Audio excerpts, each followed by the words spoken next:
ఇవాళ రిజర్వేషన్లను చూసి అనేక మంది మానవాదులు ఓర్వలేకుండా పోతున్నారు. ఈ రిజర్వేషన్లనే ఈ దేశం అభివృద్ధి కుంటుపడుతున్నదని ఒక ఫేక్ ప్రపోగండా చేస్తున్నారు.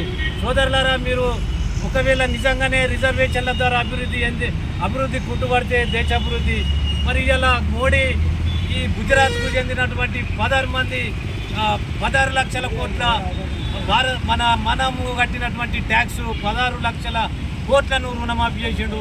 మరి అది దాంతో దేశం అభివృద్ధి కుంటుపడదని నేను అడుగుతా ఉన్నా.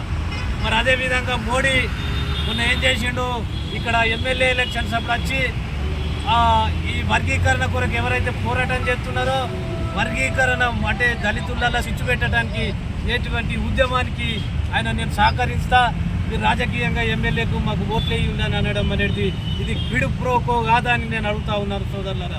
ఎందుకంటే ఇది కూడా ఒక బ్లాక్మెయిల్ రాజకీయం. శాస్త్రంగా దేశ ప్రధానే ఆ విధంగా మాట్లాడడం అనేది చాలా దుర్మార్గం, ఏమైన చర్య అని మేము దాన్ని కూడా ఖండిస్తూ ఉన్నాం.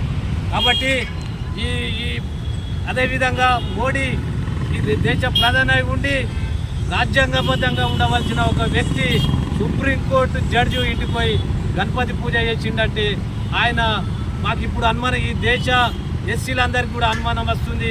మొన్నటి తీర్పులో కూడా మోడీ ప్రమేయం ఉందని మేము భావించక తప్పదు.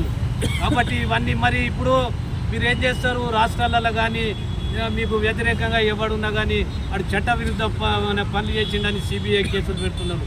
మరి ఇప్పుడు మేము ఏం చేయాలా, ఈ దేశ ప్రజలు మిమ్మల్ని ఏం చేయాలా, ఏ శిక్ష విధించాలో మీ బీజేపీ నిర్ణయించుకోవాలని చెప్పి నేను ఈ సందర్భంగా చెప్తా ఉన్నాను.